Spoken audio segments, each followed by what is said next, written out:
Break ನಂತರ ವಿಶೇಷ ಕಾರ್ಯಕ್ರಮಕ್ಕೆ ಮತ್ತೆ ಸ್ವಾಗತ. ಪ್ರಾಣೇಶ್ ಅವರ ನೆಚ್ಚಿನ ಶಿಷ್ಯ ಬಸವರಾಜ ಮಹಾಮನಿ ತಮ್ಮ ದೇಹ ಸ್ಥಿತಿಯನ್ನು ಹಾಸ್ಯದ ವಸ್ತುವನ್ನಾಗಿಸಿಕೊಂಡು ಅವರು ಹೆಣೆಯೋ ಜೋಕುಗಳು ಮತ್ತೆ ಮತ್ತೆ ನಗು ತರಿಸುತ್ತವೆ. ನನಗೊಂದ್ಸಲ ಮೈಯಲ್ಲಿ ಹುಷಾರಿದ್ದಿಲ್ಲ, ಆಸ್ಪತ್ರೆಗೆ ಹೋಗಿದ್ದೆ. ನಾನು ನೋಡಿದ ತಕ್ಷಣ ಕಂಪೌಂಡರ್ ಡೈರೆಕ್ಟ್ ಹೇಳ್ಬಿಟ್ಟ, ಸರ್ ಫಸ್ಟ್ ನೀವು ಹೋಗ್ಬಿಟ್ಟು. ನಾನೇ ತಿಳ್ಕೊಂಡು ಇತ್ತೀಚೆಗೆ ಟಿವಿ ಚಾನಲ್ನಾಗ ನಾನು ನೋಡಿದಾಗ ಕಾಣಿಸ್ತಾನ ನಾನು ಅಭಿಮಾನಿ ಇರ್ಬೇಕಂತ ತಿಳ್ಕೊಂಡು ನಾ ಸಂತೋಷದಿಂದ ಒಳಗಡೆ ಹೋಗ್ಲಾಕತ್ತಿದ್ದೆ. ಒಂದು 20 ಜನ ಪೇಷಂಟ್ ಮೊದಲ ಬಂದು ಕುಂತಿದ್ರು. ಅವರೆಲ್ಲ ಸಿಟ್ಟಿ ಬಂದರು, ಲೇ ಮಗನ ನಾವು ಬಂದು 1 ಗಂಟೆ ಆಯ್ತು ನಮಗೆ ಒಳಗೆ ಬಿಟ್ಟಿಲ್ಲ, ಮಹಾಮನಿಗೆ ಯಾಕೆ ಒಳಗೆ ಬಿಟ್ಟು ಅಂತ ಕೇಳಿ ಇಷ್ಟು ಅಂದ್ಕೊಂಡೆ ಕಂಪೌಂಡರ್ ಅಂದ, ನೋಡಿದ್ರೆ ಗೊತ್ತಾಗ್ಲನ ಪೇಷಂಟ್ ಭಾಳ ಸೀರಿಯಸ್ ಬಂದ. ಈ ಮಾತನ್ನು ಕೇಳಿಸ್ಕೊಂಡು ಅತ್ಯಂತ ದುಃಖದಿಂದ ಆಸ್ಪತ್ರೆ ಒಳಗಡೆ ಹೋದೆ. ನಾನು ಡಾಕ್ಟರ್ ಕೇಳಿದ್ರು, ಏನಾಗಿದ್ರಿ ಮಹಾಮನಿ ಅಂತ ಕೇಳಿದ್ರು.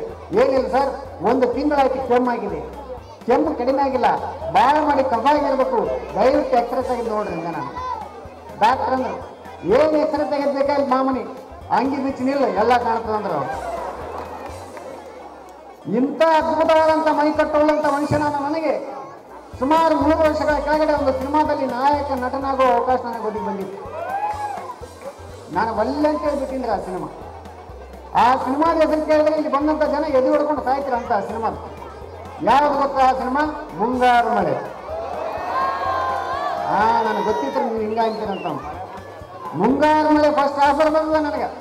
ಯೋಗರಾಜ್ ಭಟ್ರು ಫೋನ್ ಮಾಡಿದ್ರು, ಮಹಾಮನಿ ಎಲ್ಲಿದ್ರೆ ದಯವಿಟ್ಟು ಬಂದು ನಮ್ಮ ಸ್ಟುಡಿಯೋಕ್ಕೆ ಬಂದು ಭೇಟಿ ಆಗಿರ ಅಂತಂದ್ರು. ನಾನು ಭೇಟಿ ಆಗ್ಲಕ್ಕೆ ಹೋದೆ. ಏನ್ರಿ ಸರ್ ಬರ್ಲಿಕ್ಕೆ ಹೇಳಿದ್ರಲ್ಲ? ಏನಿಲ್ಲ ಮಾಮನಿ, ಮುಂಗಾರು ಮಳೆ ಅಂತ ಸಿನಿಮಾ ಮಾಡ್ತಾ ಇದ್ದೀನಿ, ಅದರಲ್ಲಿ ನೀವು ನಾಯಕ ನಟನಾಗಿ ಪಾತ್ರ ವಹಿಸಬೇಕು. ಆಯ್ತು ಸರ್, ನಿಮ್ಮ ಪೇಮೆಂಟ್ ಎಷ್ಟು ಅಂತ ಕೇಳಿದ್ರು.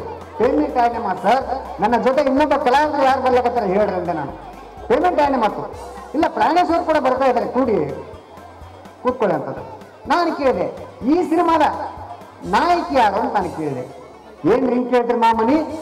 ಇಲ್ಲೇ ನಿಂತಿದ್ದಾಳಲ್ಲ ಪೂಜಾ ಗಾಂಧಿ ಅಂದರು. ಆಕೆ ನೋಡಿದ ತಕ್ಷಣ ನನಗೆ ಅನಿಸ್ತೀವಿ ಸಿನಿಮಾ ಬಿಡಬಾರ್ದಂತ ಅನಿಸ್ತು. ನಾನು ಒಪ್ಪಿಗೆ ಕೊಟ್ಟೆ. 1 ಗಂಟೆಗಳ ಕಾಲ ಸಿನಿಮಾ ಬಗ್ಗೆನೇ ತಿಳಿಸಿ ಹೇಳಿದ್ರು.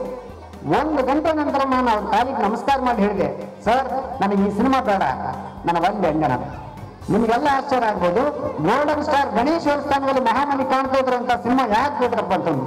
ನಾನು ಯಾಕೆ ಬಿಟ್ಟಿನ ಸ್ನೇಹಿತರ ಆ ಸಿನಿಮಾ ಗೊತ್ತವ? ಆ ಸಿನಿಮಾದ ಬಗ್ಗೆ ನಿರ್ದೇಶಕರು ಹೇಳುವಾಗ ಕೊನೆಯಲ್ಲಿ ಒಂದು ಮಾತು ಹೇಳಿದ್ರು. ಏನಂತ ಹೇಳಿ, ಈ ಸಿನಿಮಾದಲ್ಲಿ ಒಂದು ಸಾಂಗ್ ಇದೆ, ಹಾಡು ಅನಿಸುತ್ತಿದೆ ಯಾಕೋ ಹಿಂದು ಅಂತ. ಈ ಹಾಡಿನಲ್ಲಿ ಪೂಜಾ ಗಾಂಧಿ ನಿಮ್ಮ ಎದೆ ಮೇಲೆ ಕಾಲಿಟ್ಟು ಹೋಗ್ತಾಳೆ ಅಂತಂದ್ರು. ಆ ಹೆಣ್ಣು ಮಗಳು ನನ್ನ ಎದೆ ಮೇಲೆ ಕಾಲಿಟ್ಲು ಅಂದ್ರೆ ನಾವು ಬದುಕೋ ಚಾನ್ಸೇ ಬಹಳ ಕಡಿಮೆ ಐತಿ. ಆಕೆ ಕಡೆಯಿಂದ ಎದೆ ಮೇಲೆ ಕಾಲಿಡಿಸೋಣ ಸಾಯೋದಕ್ಕಿಂತ ಹಿಂಗ ಹಾಸ್ಯ ಸಂಜೆ ಕಾರ್ಯಕ್ರಮ ಕೊಡೋದೇ ಒಂದು ಉತ್ತಮ ಅಂತ ಸಿನಿಮಾ ಬಿಟ್ಟಿನ್ರಿ ಬಂಧುಗಳೇ. ನಾನು ಗಂಗಾವತಿ ಪ್ರಾಣೇಶ್ ಬಸವರಾಜ ಮಂಡಿ 3 ಜನ ಕಲ್ತು ನಾವು ಬಾಂಬೆ ಪಟ್ಟಣಕ್ಕೆ ಹೋಗಿದ್ವಿ. ಹೋದಾಗ ಅಲ್ಲಿನ 30 ಅಂತಸ್ತು ಬಿಲ್ಡಿಂಗ್ ಅಲ್ಲಿ ಇಳ್ಕೊಳ್ಳುವಂತ ವ್ಯವಸ್ಥೆ. ಅವ್ರ ಉದ್ದೇಶ ಏನು? ಸುಲಭವಾಗಿ ಬಾಂಬೆ ಪಟ್ಟಣವನ್ನು ನೋಡಬಹುದು ಅಂತಂದು. ನಾವು ಮ್ಯಾಲೆ ಎತ್ಕೊಂಡು ನೋಡಿದ್ವಿ, ಬಹಳ ಚಲೋ ಅನಿಸ್ತು. ಮತ್ತೆ ಬಂದು ಇಂಥ ಒಂದು ಸಭೆಯನ್ನು ಉದ್ದೇಶ ಮಾತನಾಡಿದ್ವಿ. ಮಾತನಾಡಿ ಲ್ಯಾಬ್ಸ್ಗೆ ಹೋದ್ವಿ. ಲ್ಯಾಬ್ಸ್ ರಿಸೆಪ್ಷನ್ ಕೌಂಟರಲ್ಲಿ ಕುಳಿತಂತ ವ್ಯಕ್ತಿ ಒಂದು ಮಾತು ಹೇಳಿದ. ಏನಂತೇಳಿ, ಸರ್ ಲಿಫ್ಟ್ ಟಿಕೆಟ್ ಹೋಗದಂದ. ಲಿಫ್ಟ್ ಟಿಕೆಟ್ ಹೋಗದ ಮತ್ತೆ ಹೆಂಗೆ ಹೋಗ್ಬೇಕು ನಡ್ಕೊಂಡು ಕೇಳಿದೆ ನಾನು. ನಡ್ಕೊಂಡು ಹೋಗ್ಬೇಕು ಸರ್, ಏನು ಮಾಡ್ಲಿಕ್ಕೆ ಸಾಧ್ಯ ಇಲ್ಲ ಅಂತಂದ. ನಡ್ಕೊಂಡು ಹೋಗ್ಬೇಕಂದ ತಕ್ಷಣ ಹಿಂದಕ್ಕೆ ತಿರುಗಿ ನೋಡೋಷ್ಟಿಗೆ ಇಬ್ಬರಿಗೂ ಬೆಣ್ಣಿ ಮತ್ತು ಪ್ರಾಣೇಶ್ವರ್ ಪ್ಲಾನ್ ಮಾಡಕತ್ತೀರಿ. ಸರ್ ಏನು ಪ್ಲಾನ್ ಮಾಡಕತ್ತೀರಿ? ಏನಿಲ್ಲ ಮಾಮನಿ, 30 ಅಂತಸ್ತು ನಡ್ಕೊಂಡು ಹೋಗೋದು ಭಾಳ ಕಷ್ಟ, ಅದಕ್ಕಾಗಿ ನಾವು ಇಬ್ಬರು ಕೂಡಿ ಒಂದು ಪ್ಲಾನ್ ಮಾಡೀವಿ. ಏನು? ನಾನು ಪ್ರಾಣೇಶ್ ಕನಿಷ್ಠ 15 ಅಂತಸ್ತು ತನಕ ಹಾಸ್ಯದ ಬಗ್ಗೆನೇ ಮಾತಾಡ್ತೀನಿ, ಮಿಕ್ಕಿದ 15 ಅಂತಸ್ತು ಹಾಸ್ಯದ ಬಗ್ಗೆ ಆಸ್ಪತ್ರೆಯಲ್ಲಿ ಎಂತೆಂಥ ಪ್ರಸಂಗಗಳು ಸಿಗ್ತಾವಂತೇಳಿ ಬೆಣ್ಣೆಯವ್ರು ತಿಳಿಸಿ ಹೇಳ್ತಾರ ಅಂತಂದ್ರು. ನಾನು ಕೇಳಿದೆ, ಸರ್ ನಾನೇನು ಮಾತಾಡೋದು ನನಗೆ ನಾನು ಅಂದೆ. ಅದಕ್ಕೆ ಅಂದ್ರು, ನೀ ಅಲ್ಲಿ ತನಕ ನೋಡ್ಕೊಂಡು ಬರೋದೇ ದೊಡ್ಡ ಪವಾಡ, ನಿನಗೇನಾದ್ರೂ ಮಾತಾಡ್ಬೇಕನ್ನಿಸ್ತಾ ನಮ್ಮ ರೂಮ್ ಮುಂದ್ಗಡೆ ನಿಂತಾಗ ಒಂದು ಮಾತು ಹೇಳು ಅಂದ್ರು. ಆಯ್ತು ಅಂತ ಒಪ್ಕೊಂಡೆ. ಫಸ್ಟ್ ಮೆಟ್ಲು ಸ್ಟಾರ್ಟ್ ಆದ ತಕ್ಷಣ ಪ್ರಾಣೇಶ್ವರ ಸ್ಟಾರ್ಟ್ ಮಾಡಿದ್ರು. ಗುರುಗಳೇ ದಯವಿಟ್ಟು ನನ್ನ ಮಾತು ಕೇಳ್ರಂದೆ. ಪ್ರಾಣೇಶ್ವರ ಅಂದರು, ನಾನು ಗುರು, ನಿನ್ನ ಮಾತು ಕೇಳಂಗಿಲ್ಲ, ಶಿಷ್ಯನ ಮಾತು ಒಂದು ಕೇಳಂಗಿಲ್ಲ, ಸುಮ್ಮನೆ ಬಾಯಿ ಮುಚ್ಕೊಂಬ ಅಂತಂದ್ರು. 15 ಅಂತಸ್ತು ಮುಗಿದೈತಿ. ಬೆಣ್ಣೆ ಸ್ಟಾರ್ಟ್ ಮಾಡಿದ್ರು.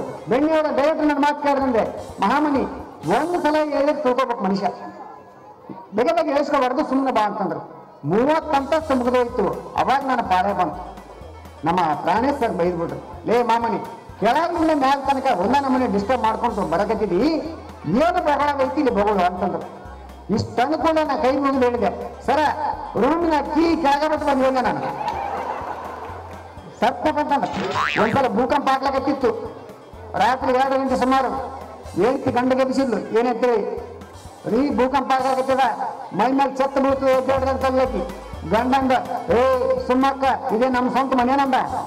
ಶಿಷ್ಯಂದಿರ ಸರದಿ ಆಯಿತು. ಇನ್ನು ಗುರುಗಳ ಸರದಿ ಯಾರು ಅಂತ ಕೇಳಿದ್ರಾ?